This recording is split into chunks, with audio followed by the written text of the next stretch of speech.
the microphone itself, and then we can't do anything. So if he chooses, he's touching it again.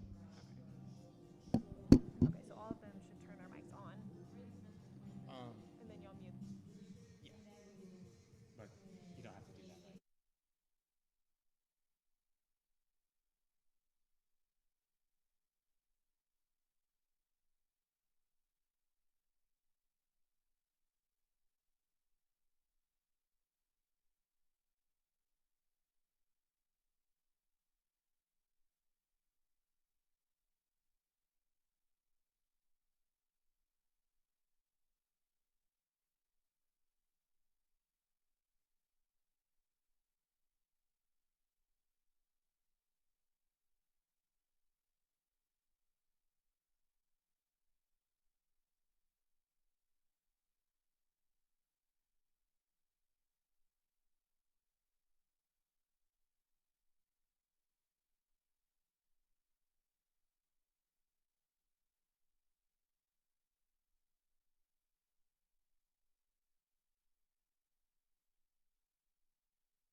All right, everybody.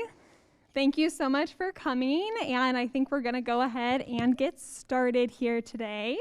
Thank you also to everybody who's joining us online. We're live streaming this, and I know we have a few people joining us that way, and you'll be able to participate in the Q&A and everything as well. So we're glad all of you are here from wherever you're at this point in time.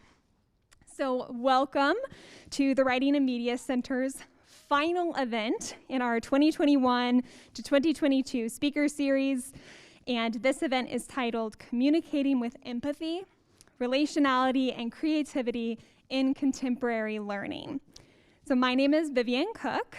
I use she, her pronouns, and I am a graduate assistant director at ISU's Writing and Media Center, where we work to support ISU and AIMS community members in their communication projects and endeavors.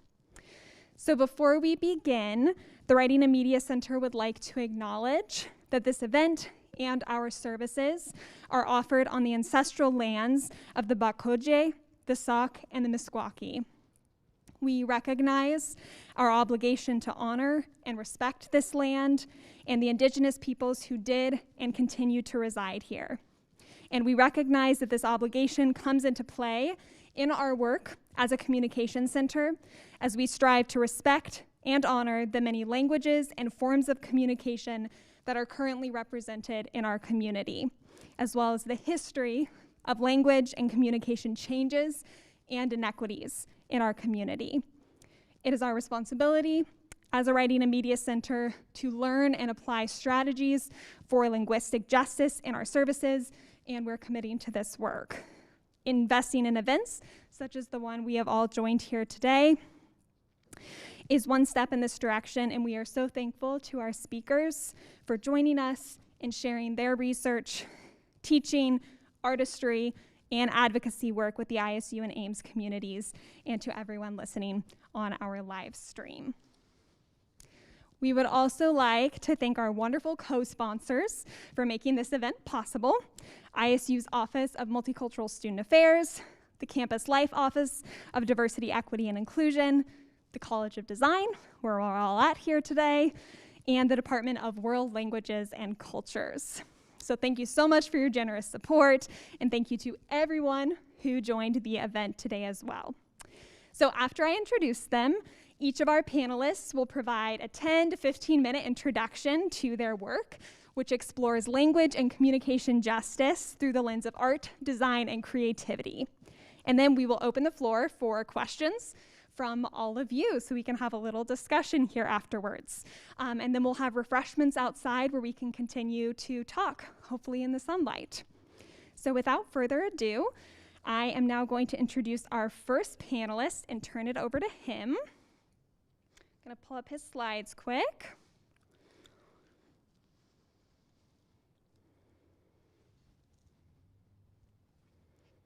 All right. So Jordan W. Brooks is a creator and educator.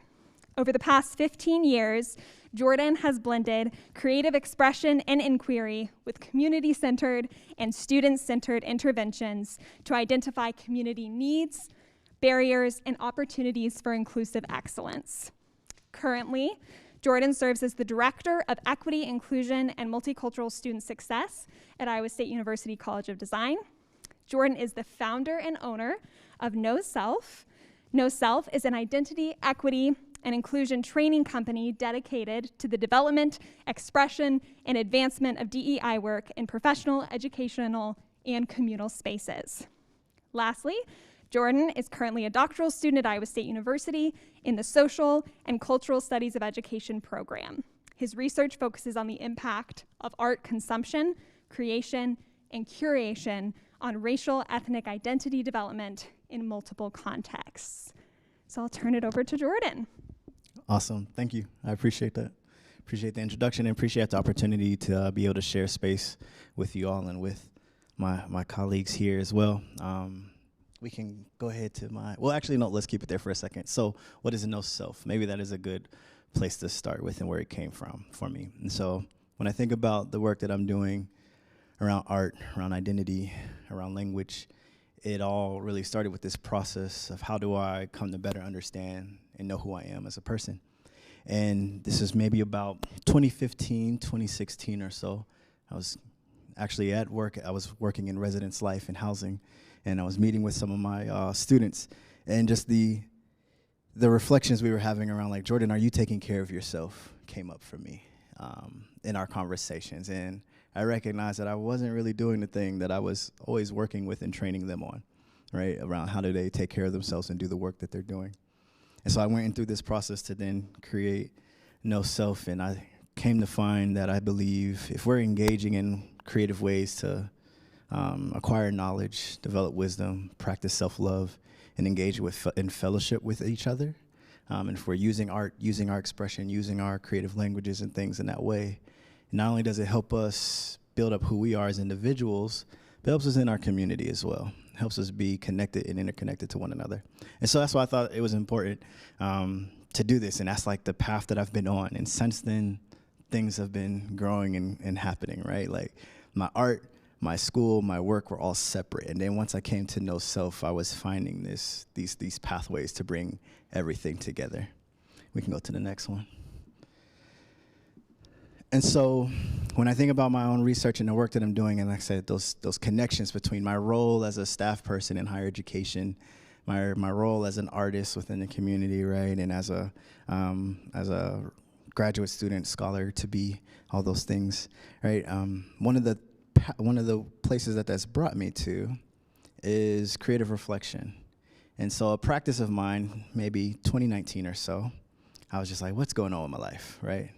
And so I wrote out all these different prompts that I wanted to engage with. And then each week, I would do a series of different drawings along the prompts. And as I'm going through this work and I'm, again, expressing myself, practicing this No Self piece, some different ideas came to mind. I was like, wait, as I'm asking myself conversations about, or topics around my identity, topics about my history as a person and my culture, right, and the people that I'm interconnected with, I was realizing engaging in this artistic practice was doing so much more for me than just reading a book or watching a video, right? The actual practice of me then taking the information that I got and then turning it into some other type of physical or visual representation of what I've learned, what I've gained, right, changed that information and that knowledge for me. So I became really excited about what's this process of creating and what that does to how we engage with different things around our race, our culture, and our histories as a people. And so the most recent iteration of what that's looked like for me are these things I call No Self cards. And so my No Self cards have reflections like these. And I said, let's take a creative expression or something that has some creative tone to it, right? And see how I'm able to use that to help me, again, explore that knowledge of self, knowledge, wisdom, self-love, and fellowship. But more so, how do I do it in a racial, cultural kind of context for myself, right? How do I think about my identities, whether that's gender, sexual orientation, all those, and how they relate to who I am as a person and my interconnection to other folks? So the one to start with that I can make sure I can see, right, is we can learn so much about ourselves through other people's arts. That exchange of thought, energy, and self is powerful. Right? And so what I've really come to in my own time as an artist is to recognize the power of what happens when you put your thoughts, emotions, and feelings into whatever it is that you create. You're literally putting that energy into something else, and then that energy is able to be transferred into other individuals. And they'll take it and go where they go with it, right? But that act of sharing and transmuting that energy through that visual representation is a powerful thing, and it's worth respecting. And it's something that brought me to the realization as I was looking at Black or Afro descendants of slaves, is that in my research I found if there's anything that Afro descendants of slaves have been able to maintain after chattel slavery, after segregation, Jim Crow, and what else? Just again, the way our legal and judicial systems and things have gone on, if there's anything that we've retained, it's at least our expression and our creativity. that is something that has both been the thing that's given you hope. It's given you love. It's allowed you to maintain different familial connections. It's allowed us to find ways to liberate ourselves within those moments and spaces that we needed to, right? And so now, as a graduate student, that's exactly where I want to focus. As I'm looking at how Black identity develops, I want to really focus in on the creative expressions that have happened from different Black identified folks throughout time, because to me, I think that's where the answers are. All of my ancestors have put their energies into those creative works, whether that's poetry, music, that nature, and that energy is then able to be transferred back to me to be able to learn and grow from it. And so that's where that research has started from me. So if we go to the next slide. And this is why I think seeing life-giving representations of yourself is a major step in fighting internalized depression. In most of our other studies, you come to know there's many images, many of ways in which Black identified folks are portrayed to demonize, harm, and diminish who they are and who we are, right? Whether that's through minstrel shows, the different caricatures that you get. I mean, we still have this today, where the images and things that are used to describe and depict the culture and the ways in which that Black identified people exist in this world are used to tear us down in a way, right? And I think we know that there is both a cultural and a psychological thing, an emotional thing that is taking place there intentionally, to be able to continue to keep folks within that condition, an oppressive condition or state. And so for me, I think this is where the opposite of saying, no, let's continue to create. Let's put out the images, the expression, the creativity of who we are out into the world. So not about just the profit things and all that other stuff, and that's cool, right, of course, but more so for our livelihood, right, so that we can continue to press on and be and move on, right, so we continue to grow and evolve as a people. And so I think some of the work, again, in fighting that comes here. And so this is why, for me, my research focuses on how parents use art and other expression to curate home places for their children. And so home place comes from Bell Hooks. Bell Hooks talks about home place as this site where the mother or the matriarch within the family, they used that home as a space that safeguarded you from what was happening in the external world. This is the space where you learned about your value, where you learned about the things that make up who you are, right? You learned about your history and stuff in a context that was true to you and not necessarily about the ways in which the society was putting itself upon you, right? So this home place was a valuable and a coveted space within our communities, and we've created these home places that go beyond just maybe your mom or your grandma's home, but it's about the interconnections of the community that your family, your parents, right, or your guardians have created for you. And so for me, I have particular interest in the visual makeup of those home places and how seeing myself within those spaces, or seeing how young people see themselves in the imagery, in the pictures, in the books, in the music and things within that space, have told them about who they are. I think one of the most vivid memories for me as a kid is seeing, I have my father big into basketball, and he has this hand, or this image of Dr. J, or Julius Erving's hand. And I just remember as a kid being like, man, you could be this grand in life, this is huge, this dude, either way. But I just remember seeing that, wow, that's something, right? I could get that big. I was a very little kid. I'm nowhere near as big as Dr. J, but right, it was just that idea of what you could grow to be, right? I remember the first time walking the streets in New York City with my dad. My dad's from New York, and seeing graffiti and seeing folks were spray painting on buildings, and in most cases folks would say that that's a problem. But for him, he was telling me this story about when he was growing up. This was about saying, I'm here, right? And so there was always this piece of wait, I want to be recognized. I want to be seen. I want to be known, right? And so for me, that's been a very powerful part of my experience kind of growing up. And so seeing, again, our relationship to art, the visual culture, I think is really powerful and important to me. That's part of my research. Get the next slide. So building on that, right? The first thing that they tried to suppress is your expression, so do it boldly. Right? When I think of the ways in which Afro-descendants of slaves or black identified folks are then taught to move through schools, move through institutions, it's often to quiet or limit who you are. I mean, even the fact, I remember the day that I decided to start my locks. I was graduating, my senior year of college, I was graduating. My dad was like, do you really want to start growing locks and then try to go into a professional career? But because of all the things that I'd already been through in my life, I was like, well, you know, if a place doesn't want me because of my locks, my culture, I probably don't want to be there.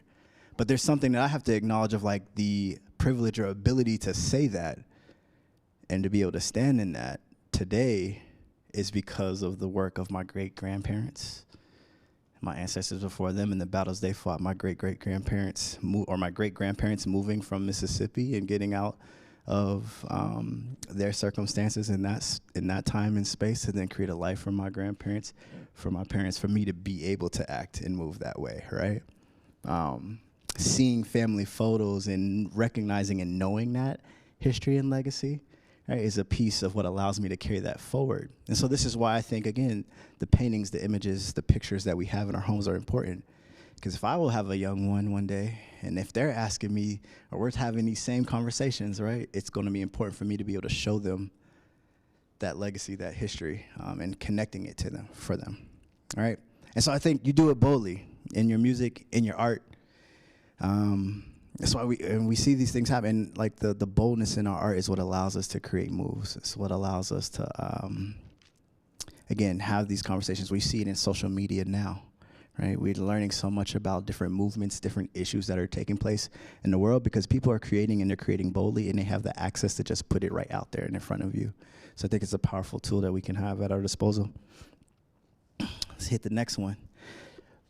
Building on that, I say that the art of the movement teaches us what the move meant. And what I mean by that is oftentimes we catch a lot of sound bites, right? We learn so-and-so's quote, this one speech that somebody gave, maybe that one part of a lyric, right? We see the one little piece of a dance that's happening. But I think what's really powerful is that maybe we don't want to read an entire book, right? Maybe that piece isn't there. Maybe that book hasn't been written yet. But if you were to go to any movement, any protest, any work that folks have been doing, and if you look at the artwork that's related to it, it's almost like having an encyclopedia, if you will, or I think of like it's like the reference list of all the stuff that's taken place within that movement is captured within that art, right? You might catch the names of different people. You might catch the streets where these places were activated in particular ways. And so then what that becomes is a bridge or a gateway for you to go, let me go to this street and let me find out about that area, right? Let me find who is this person that I should be learning about? What is their work? What informed it, right? And as you start to play, I think, with the art that has, or like play with the exploration of the art that's created from different movements, then what that becomes, right, is your own study. You don't have to wait until you're in a classroom. You don't have to wait until a lecture, right? Because the folks have already given you your syllabus. It's sometimes literally on the walls of spaces, right? Or again, it's in our social media, it's in our phones, right? It's in galleries potentially sometimes, right? But the art itself, right, is telling that story. And again, it goes back to this piece around energy. The energy of that movement, the reason behind it is put and infused into the art. And then honestly, it gives us the lesson, I think, to potentially learn from so that we don't get overtaken again, right? A big part of what's going on in our social movements is we have a fight, we have a moment, we make a little success, but then folks are always working to undercut it and to pull it apart. And I think, again, if we look at the art and the stories that have been generated from these movements, we can get to understand some of the ways in which folks have moved when it comes to our social movements and whatnot. So the last piece. this process that I'm really trying to figure out within my research. Again, my major research question is, again, how do families curate home places for their children? My art as a whole is around knowledge of self, but in a more of a communal related sense. And I really think that there's a process here that's taking place, and I call that process see yourself, know yourself, be yourself. And what I mean by that is, if I see myself in these visual representations, I see myself in the artwork, I see myself in the expressions of to the stories, dive into the histories and narratives, and then now I'm able to take that and change how I use that, right? Transform that energy as a reminder for myself of what I'm capable of doing regardless of what space I'm in, but then also as a reminder to hold our community accountable for the type of space that we're creating for each other. And so that's a little bit about me, what I do, how I blend all of the things. But yeah. Wonderful. Thank you, Jordan. We can go and give a round of applause.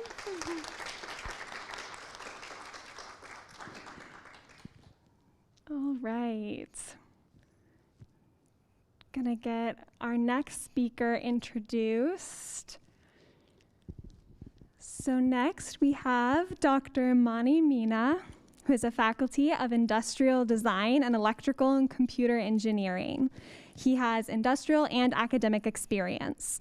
As a faculty, his classes are based on Deweyan cycles of inquiry, with a focus on the fact that we mostly learn from mistakes. So let us re-examine mistakes. He is a reflective practitioner, and his classes have a different feel due to that. He has been working on bringing empathy, equity, and more understanding to typical classroom environments. He considers himself a learner with an inquiring mind, trying to bring about and create platforms where science, technology, design, society, social sciences, philosophy, all are collaborating in safe, brave, and constructive settings. In order for that to truly be meaningful, we need better understanding, engagement, and implementation of social justice. So I'll turn it over to Dr. Meena.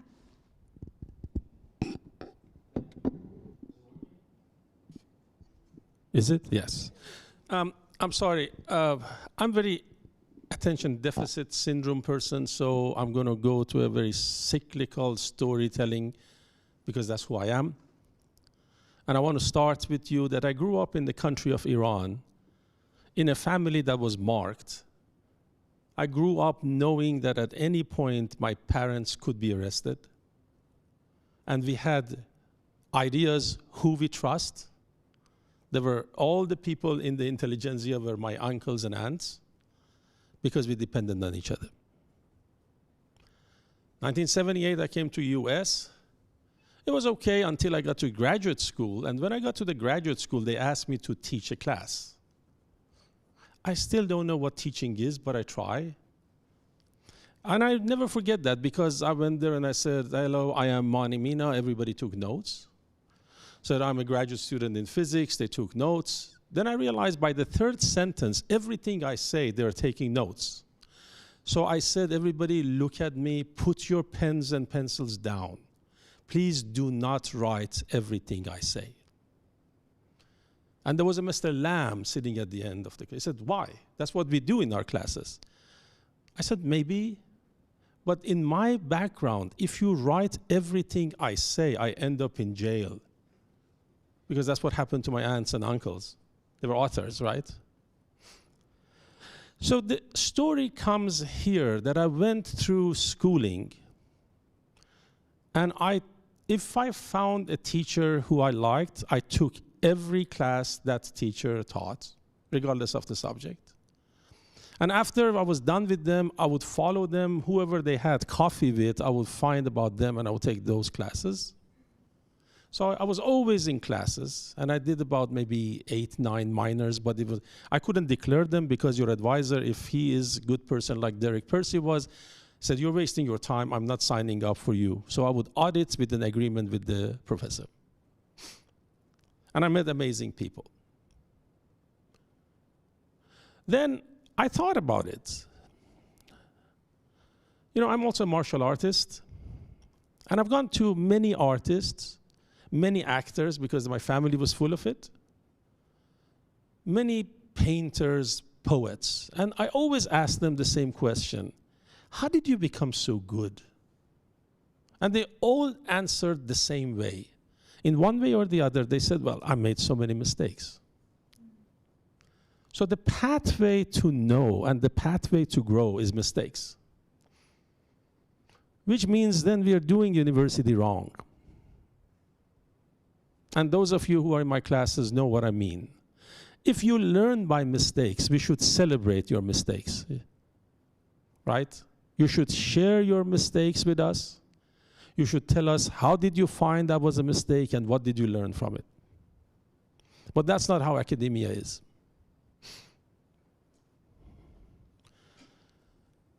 You know, I grew up in an Islamic country. And they always say, well, the holy book of Islam is one. It's not true. There are many versions of it. Why? Because what did they do? Somebody would read it, and the other ones would write. And there were many mistakes during those writings. As a matter of fact, they're finding new versions of this. I'm not a very religious person, but I think it's very interesting, right? There are mistakes. And humanity lives with mistakes. And we are the best when the times are the worst. Have you seen that? I mean, you and neighbor may not get along, but as soon as the tree falls on your house or their neighbor house, you would see that everybody will come and help you, even those who thought they're not worth living with, right? So we are doing it wrong. Instead of individualizing you in classes, we should put you in groups. Instead of punishing you for the mistakes, we should celebrate your learning. Instead of teaching students, we should facilitate their success.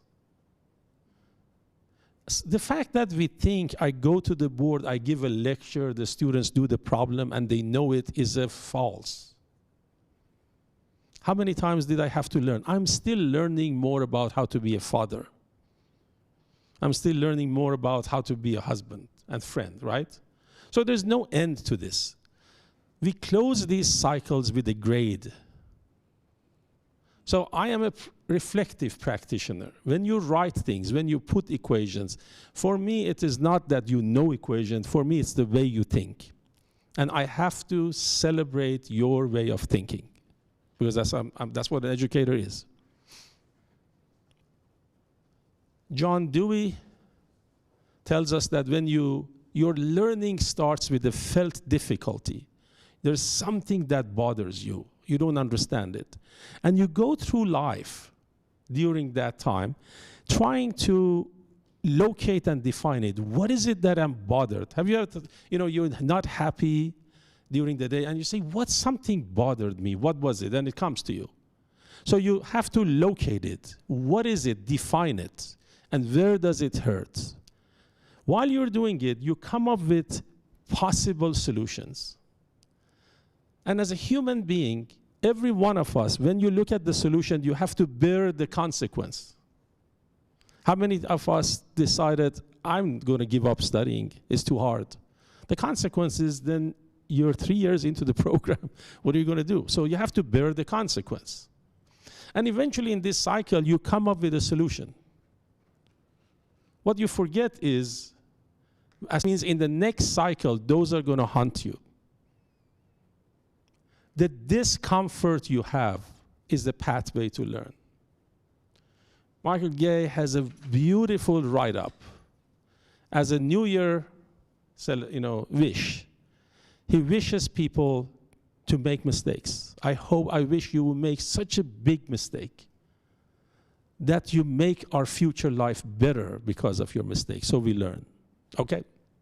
So the question now comes, with the variety of students we have in our classes, with different learners, different background, different value system, how do we do this? And you have to focus on celebrating the human in every student. And thanks God, they're not all the same as I. The world would be terrible if everybody was like me. So how do you celebrate human? How do you celebrate the voices? How do you celebrate the idiosyncrasies we have and tolerate them? That's what education is about. You do it in a community. You work on the language culture of the community. You work on the better communication of the community. You celebrate those who have the more difficult time because they probably will ask better questions from you. And you have to understand the DEI, the Jedi, that is ruling your class and ruling the environment your class is in. And you have to live with those and work against the good and bad, work for the good, work against the bad the way you want. And also you have to understand that each student comes with a package of amazing background. Some of them have amazing background, and when you ask them about their background, which I do, and those of you, I do lots of reflection, they start crying. And we celebrate that. Because if you have an experience that is so painful that you're willing to share with us, we're going to learn from your experience. And we're going to learn about you. And together, we will be stronger. Right? And my life was like that. I'm still connected with the people I went to kindergarten with. From K to 5th, we have a whole group, we meet once a month. And then from 6 to 13, we have a group, we meet once a month. And top 20 physicists was in my 6 to 13. And I still am in touch with the people in undergrad. So there's an Iranian poet who's a family friend who defined life. And he said, at the end of the day, life is a series of connected hearts. And those who disconnect hearts are evil. That's his poet. His poem is beautiful, much better than when I translated it in English. It's been translated to English. I want to finish with, am I talking too long? Okay, I want to finish with this. What makes human different than animals? I always think about that. Why? Because truly speaking, I feel more closer to dogs than some human. I'm actually convinced that if it was a reincarnation, I was supposed to be dog and somebody says, hey, we need a human, just go to this side. So, oh, shucks. So this is the fundamental difference. When animals get confused, they self-destruct. We all make mistakes. But when humans, when we get confused, if we deal with it correctly, we come out of it much stronger than we went in. Almost all scientific endeavors, almost all artistic endeavors, all social endeavors, started with a confusion that was really unpleasant. But we come out of it much strongly if we do what makes us human. Humans, while we are capable of living by themselves, we don't grow as much. It's the shared experience, shared reflection, connected hearts, which by definition brings connected pain. Right? For those of us who have grown in countries that have gone in war, we are depressed. Because when we see Ukraine, we reflect on all the things we went through. And we don't wish it on any other human, right? Why? It's because that's our species. We bring the worst and the best in each other, but it is a collective, reflective work and hand-to-hand struggle for everyday life to make it better for the next generation that makes a difference. If that is truly what we are, our classrooms have to be changed. Our environment in the classrooms have to be different. And that is what I believe in. Thank you.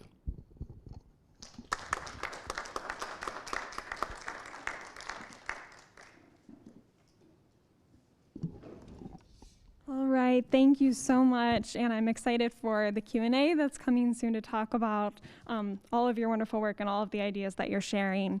But first, we get to hear from our final speaker. I'm going to pull up her slides.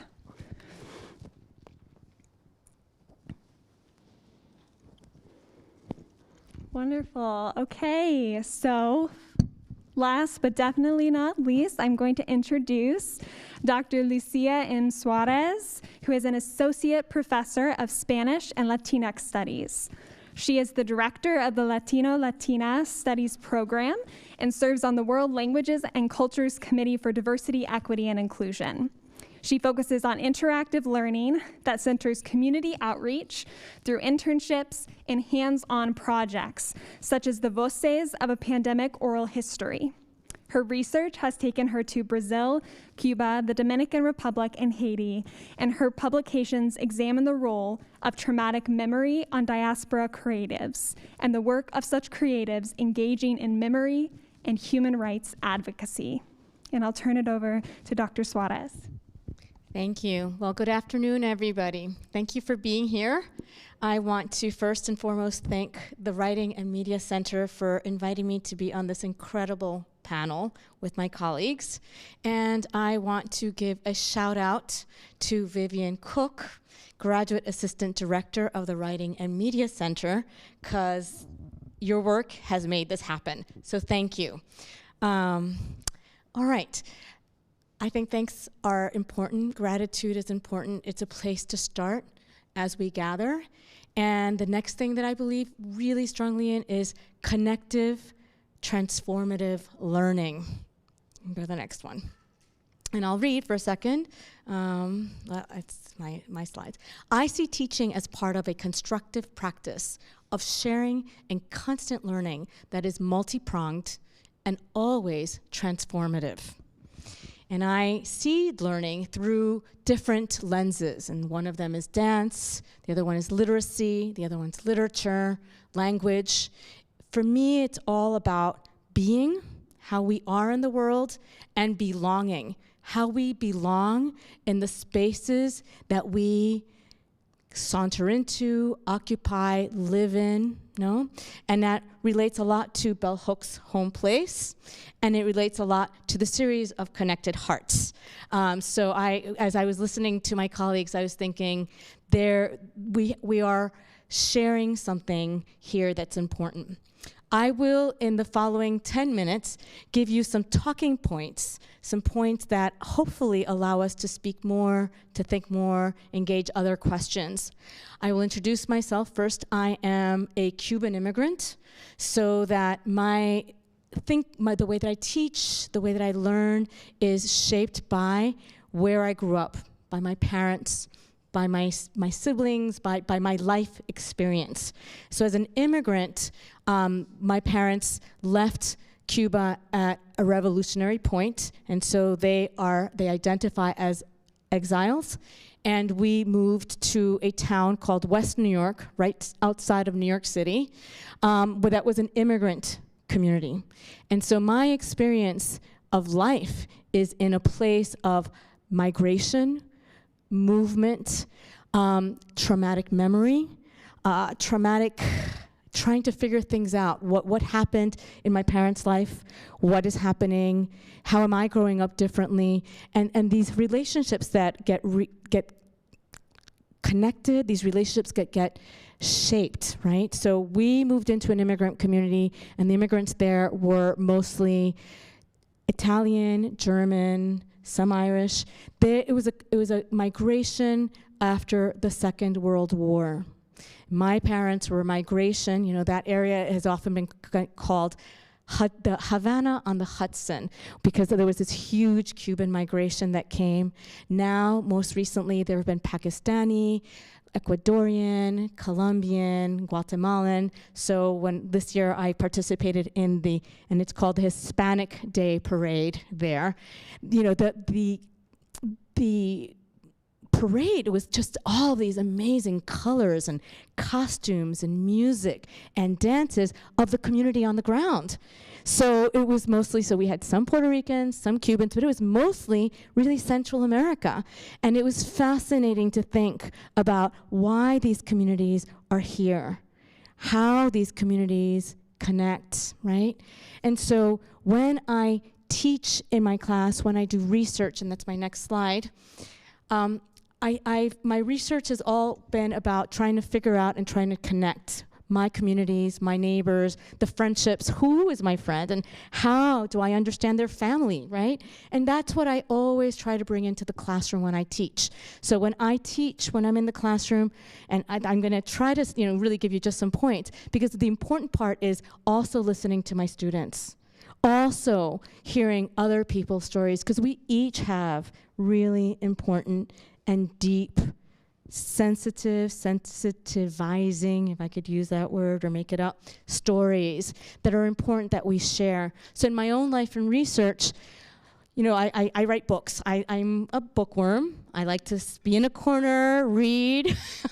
I really like the safety of writing, even though we all speak so much, right? So my first book, The Tears of Hispaniola, looked at traumatic memory, how diaspora creatives, and in this case, it's writers, connect and understand these communities that are outside of their home nation. So the diaspora from Cuba or the diaspora from the Dominican Republic.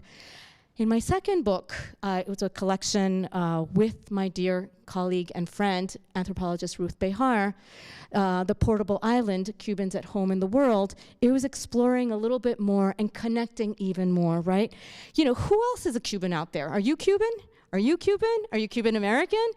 And what does it mean to be Cuban, right? So as I was putting this together, we realized, wow, we're in Russia, we're not, that I know of, not in Ukraine, but maybe. But the authors in this book live in China, live in England, live in Mexico. So suddenly there was this real awareness of migration. Migrations, where, how often. And so this book, different people living in different places. We had somebody who spoke from China, another person who wrote very, very personal stories. Poetry, drawing, there's a lot of drawing, a lot of artwork in there. It's because what is it that we share? What is it that allows us to tell our stories in our own personal ways, right? And so that was what we collected in that book. And I really believe in art, and I believe in dance, and I believe in music, and that's what these books are. So because I believe in dance and music, what would my third project be? About dancing. So my family, being Cuban, the Caribbean is African diasporically informed, shaped, and participant, right? So when I think of the music that I grew up with, it's African traditions. It's a Yoruba language, Yoruba words. So that was fascinating to me. And as I was thinking about the Afro-Cuban religious traditions in Cuba and the movement, I thought, wow, it's really hard to do research in Cuba, but I got a fellowship to do research in Brazil. And then I got really lucky, because then I met all these people doing research there from Canada, Brazil, United States, Cuba, elsewhere. And initially I had gone to write a book myself, American author going down, coming up with a book, and I couldn't do it. Because what ended up happening was I really loved these stories that these people had to tell, and it was wrong for me to tell their stories. I mean, it's okay, as ethnographers, as cultural studies people, we gather stories and we tell them. But it's also really important that we gather stories and we let the people whose stories they have share their stories. So Dancing Bahia is exactly that. I collaborated. We've done all sorts of exchanges. We've had my colleague from Brazil come up and teach here in the United States. I've gone down and taught down there. We've done collaborative conferences. And initially we had 21 participants, and between the participation and the publication, a lot of work. So we have 8 essays in the book, but it's forthcoming in Portuguese. So I guess the point is, how do we connect? How do we transform? And what is learning? So next one, I'm gonna go into some points, right? So I believe learning is the multilateral learning in the classroom and beyond. So when you come into my classroom, yes, I consider it a sacred and safe space where we should feel safe to share and safe to explore, and questions are always welcomed, right, and honored. But the learning that we do in the classroom, I hope, I pray, I encourage that it's not just the teacher gave us these documents and we have to memorize them for the exam. I'm always looking for ways in which it's multilateral. I'm learning from you, you're learning from me, we are learning from each other, and it's not only in the space of the classroom, but really beyond, and beyond can be anything. Beyond can be the quad, beyond can be the city next door, beyond can be another state, beyond it can be social media. We were just having that conversation, right? So next one. What I hope that we can all find through the classroom, through transformative learning, if we think of ourselves in that kind of mindset, is curiosity, discovery, and collaborations. Next one. And one of the things that I find really important in our present moment, and it's a complicated, complex, hard present moment, I would say. And I would ask us all to slow down, to listen carefully. Listening is so hard. It's so hard to listen, to really listen, to understand context and respect the voices of others. And that's, I think, sort of critical in terms of our staying peaceful, creating peace, finding peace, right? And penultimate slide.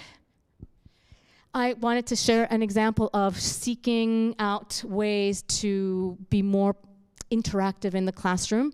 And I'm going to talk about Voces of a Pandemic, and that's an example. Next slide. Nope. Oh, is there one that's missing? No, one slide before that. Oh, okay. So I must have edited my slides after I gave you my slides. Anyway, the penultimate slide is USLS Spanish 377. Spring 23, I will be teaching a course that will have 5 different parts, right? And it's called Latina OX Life Stories, Memoirs, and Oral Histories. So I am so sorry that you don't have that, but I will tell you, it'll be online. Parts, reading memoirs. Whose other lives can we read? What does it mean for us? Oral histories. How do we gather the stories of people who aren't the ones who are writing? Because I'm always taken by that. There are people who can write, and that gives us one version of history. But there are people who can't write, don't want to write, feel too shy to write, have been too traumatized to write, are suffering too much to write, do not feel that their stories should be written. And that's where oral histories come in. And so this class is going to mix that studying of memoirs, collecting of oral histories, but then there's the question of what does it mean to write our stories? So when I was helping my daughter write her essay for college, how do we write ourselves, right? That's hard. That's just not easy.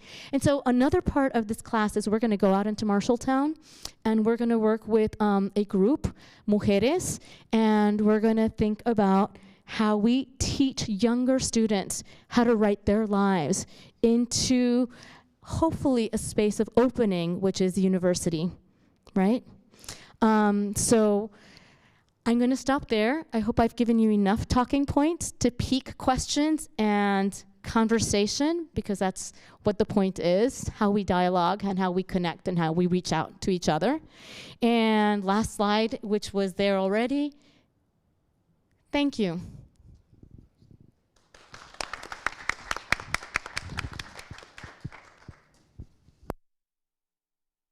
Mic to turn on. There we go.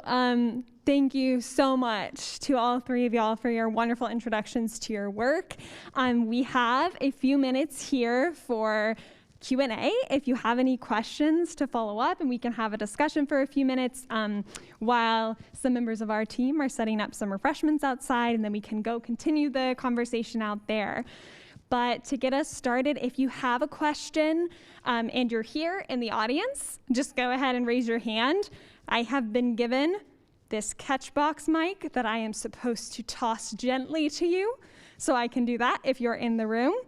If you're on the live stream, then we also have somebody monitoring that, so feel free to go ahead and ask questions there, and Abby, my co-graduate assistant director, she'll pass them along. So if you take a couple minutes, think of questions. If you have one now, go ahead and put your hand up. If not, I will get us started, because I know I have some.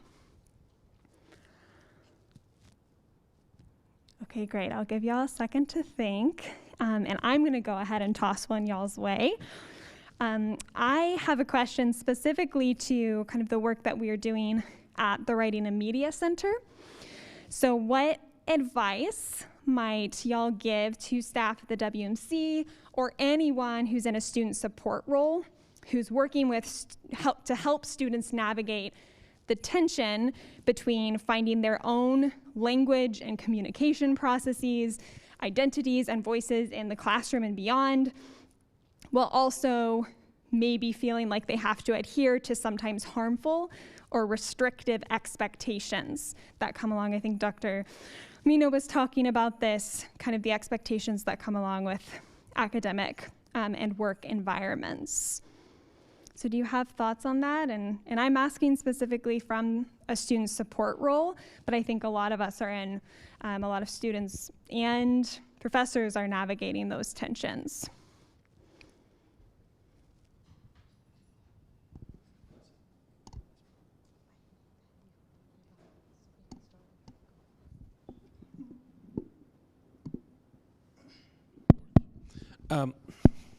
Actually, tension is the construct that I use all the time. Without tension, there is no learning. Thank you. This is a difficult question to answer. I think many of us as faculty listen to our students, and it's just like our kids, by the way. And you get very upset when they're just like you. You know what I'm saying? You're very pissed off. You're like, why are you doing that? And in your mind, you are saying, I did it and I failed, and I don't want you to do it, right? So you're seeing, in my opinion, we are seeing true or not true, at least perceived tortured souls in the pandemic students. Meaning that things were not what the students wanted. Their future planning have been screwed up in a sense. So basically what we are seeing from 2020 on, we see a bunch of students, and I know there is exception, but deep in most of our students' heart is, let me just get finished with this. Because we always believe the life after the degree is better. And for those of us who've done that, my life as a student was much better, much richer. I could do anything. I could sit in 9 different areas, but now I can't.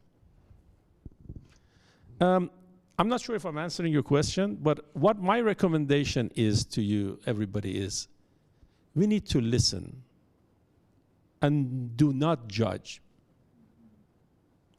In my opinion, the more of this tension you hear, we should take notes because it is in us too.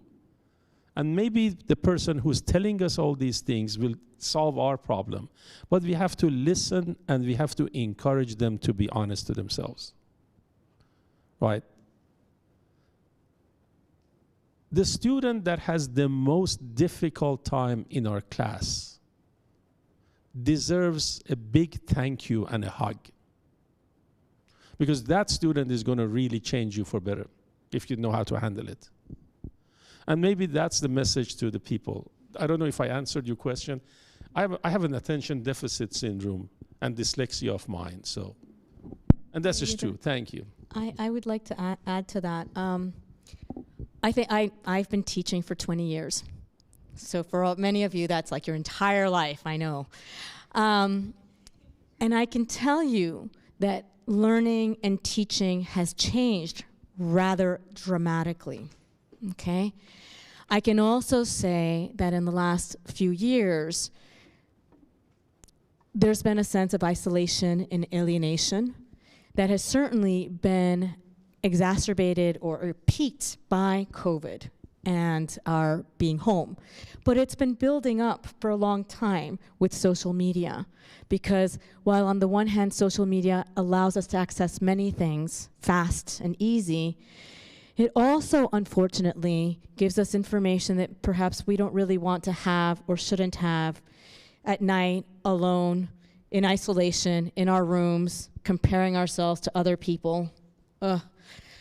And I truly believe, and that's why I'm constantly trying to invent, take courses, do workshops, do institutes to figure out ways to make learning impactful is the word that everybody wants to use, but I want it to be learning that makes sense to us. And for me, it's how do we get pulled in?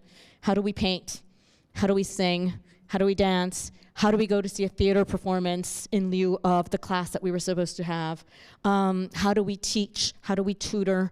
So for me, I'm constantly trying to figure out ways to make the classroom an interactive space so that we are awakened, myself as a teacher and my students. Because by being awakened, we're incited, we're excited, and that way we can say, oh, I really, really want to read a little bit more. I believe in reading. There's nothing I love more than sitting in a little corner and reading an old-fashioned book, because it gives us space, because it creates solace, because it's not about what so-and-so is doing at the whatever fancy show or the $2 million dress. It's about a story that we can read slowly and think about on our own terms. And it is other lives, but usually slower, right? But I do recognize the tension, and I do recognize the anxiety. Our faculty's feeling it. We have to have published 20,000 books, and if you don't have that, So what I bring myself down, and I do meditate when I can, when I have time, when I and what I bring myself back to is the present, the moment, not what's expected of me, not what I should be doing, but what do I enjoy in this particular moment? And what can I calm down with through that joy in this moment? And basically, when I talk to my child, when I talk to myself in front of the mirror, it's breathe deeply, calm down, slow down. We don't need to be movie stars. It's okay with whatever place that we're in the moment. It's really important. So I think the tension is real. It's there, acknowledging it, but also not letting it take over.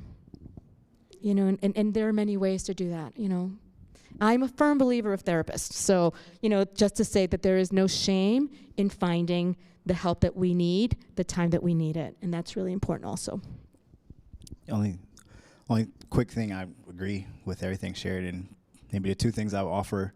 One, I think in these roles where we're thinking about our service that we provide to folks, I think it's funny because it's reflective of how we think about service within this country in a way, and that we create these services for folks, but then at the same time we shame you for coming to use them, or we get disappointed or kind of aggravated in ourselves. So I think there's a need for a pause within yourself of if somebody's coming to the Writing and Media Center or coming to whatever service that you provide, it's because they're needing assistance in that particular service. And so trying to have an expectation of where you should be at isn't helpful. I literally did the step of acknowledging that this is not where I'm at, so I'm coming to you for it. Don't do the further shame thing that I think can happen.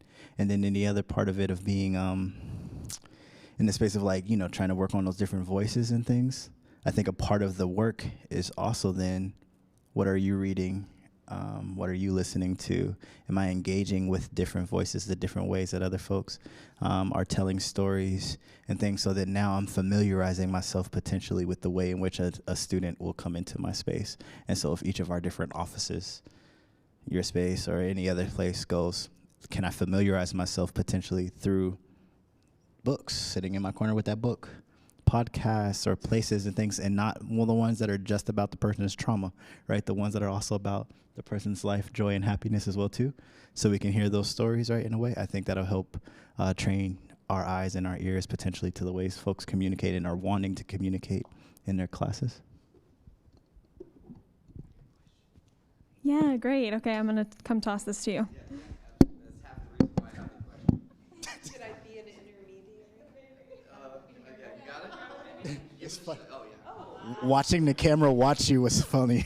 Right, so, oh, wow, look at this. All right, so another tension question. I'm coming from, as a TA, teaching English 250, and part of the tension I'm seeing as we get into, and it's a societal, cultural thing, but individualization, that we all want to be ourselves. And that kind of, I see it in my classroom butt up against the sense of community. And I think that's especially true when you look at an R1 institution like Iowa State. So I don't know if you want to speak towards your experience here at Iowa State of maybe this idea of struggles building community when everyone's on their own path. But yeah, I see it happening a lot here at Iowa State. I was hoping all of you could talk about it to some degree. I know you all, either in the classroom or in your positions within the university, could probably speak on that. Jordan. You could hold on to it. Oh, no, that's good. Perfect. So I think my mic is still on, so I'll go ahead and jump in. I think, so one, right, we do have and I'm trying to remember how and where I'm saying it. So the U.S.-centric or maybe Western-centric is a pretty individualized culture as a whole, right? This whole idea of you do this, even though that's still that's false, it's a lie, right? Because we're doing this in most cases at the expense of the other person. So I think something that I've been coming to in a class that I teach right now, Design 250, and we're looking at schools as sites of oppression or liberation, or really in between. Really what we've just come to in this past week of, is it really oppression and then liberation, or is it like a liberation, the pathway into something else on the other side of oppression? And potentially that, and I don't have the perfect word for it or anything just yet, right, or whatever, but some of the things that I'm thinking of are some type of a sustainable reciprocity that's happening, and where as you're doing you and I'm doing me, we understand how we feed into each other, right, and what that loop is. And if I'm constantly taking from you at the expense of having myself, right, and doing what's for me, is that actually sustainable and reciprocal type of relationship that we should be engaging in? And so I think when we ask our students, we of course want our students to choose their own adventure, right? This is your journey, do your thing, right? But as a part of choosing your adventure, there's other people who are around you, right? There's other things that you will engage and interact with. They are not just here for your taking and your playing and your moving with, right? I think we get this, and it's sometimes always so weird, and it's just down into our language, right, of how we use it. But if we think again about what's the way that we can be reciprocal in that, right? So if we are doing projects, and of course we all want to get whatever grade and be able to move on to what we want to do, right? But if we're focusing that project around what's the interconnectedness of this, right? I think actually, beautiful. You said it. Why would I just go and do this ethnographic project on my own when I could actually pull in the voices of my colleagues? Like, why would we want to say we want the best piece within your English course when it could be like, actually, what does that mean for us to then maybe publish this collective? Because we've all done this type of work. We can be in our own space, right? We have the thing we speak to, but we're also seeing the through line and the connection of what our expression has been in that moment. So I think that's a little bit of how I think of it.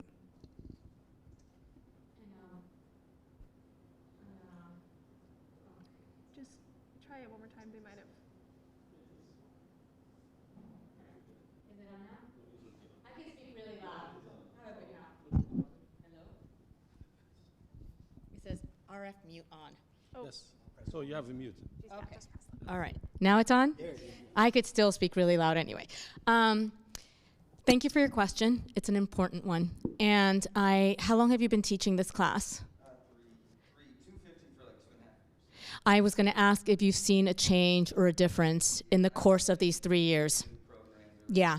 I would say that that's one of the things that I was addressing when I was saying I've been teaching for 20 years, and and that's one of the things that I was saying when for me, teaching is multilateral learning, and it's really sometimes it's passionate learning, sometimes it's difficult learning, sometimes it's oh my God learning, but there's always, and no two classes are the same, and what's going on outside impacts what's going on inside.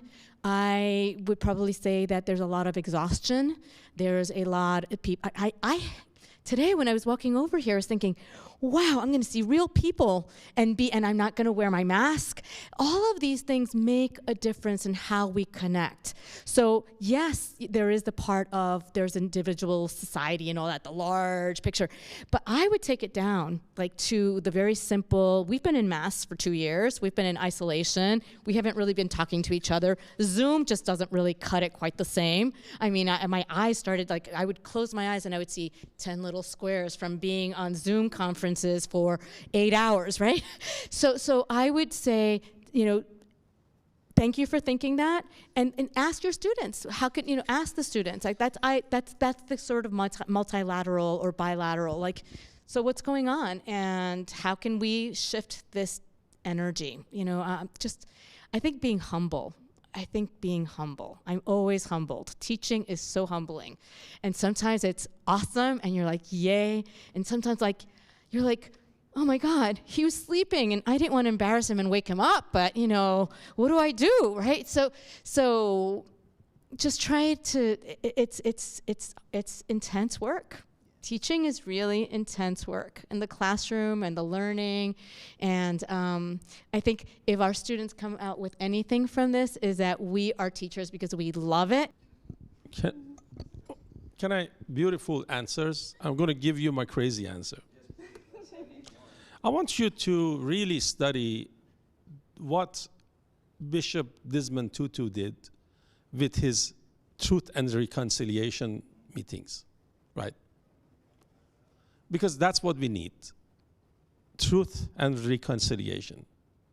The problem you have is you want them to have creative writing, but they're not even telling the stories that is bothering them. My suggestion is, because you care and they know it, you start sharing a story that bothers you and brings tears to your eyes. And say, hey, look, let's do that, because that's what... The funny thing is, common pain makes us much closer to each other than common happiness. Because when you have common pain, you understand that we are connected species.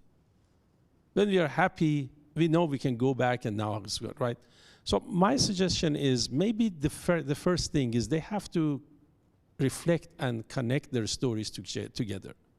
We want them to write about their mind, but we are ignoring the pain that they may be involved. And some people are not comfortable. I never force anybody to tell the story. I mean, we still have in our class people who are not telling their stories. But those who do open a pathway to those who don't want to do because they're afraid.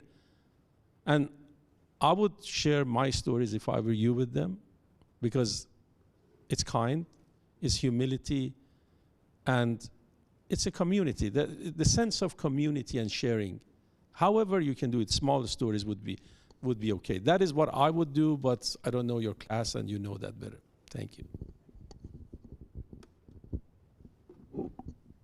Thanks so much for the question. I'm just going to check in the back. Abby, do we have, okay, great. Does anyone else have any other questions that you want to ask now? Otherwise, we might be able to go ahead and shift outside where you can continue talking to our speakers in the light and with some food and drink. Okay, I think we might move in that direction. I just have a couple of reminders before we do that, and final thank yous, as Dr. Suarez was talking about, and we'll leave this slide up for that. So I want to give a huge thank you again to our three speakers, Director Brooks and Dr. Mina and Dr. Suarez, for being here today and sharing your story. So we can give a huge round of applause one more time.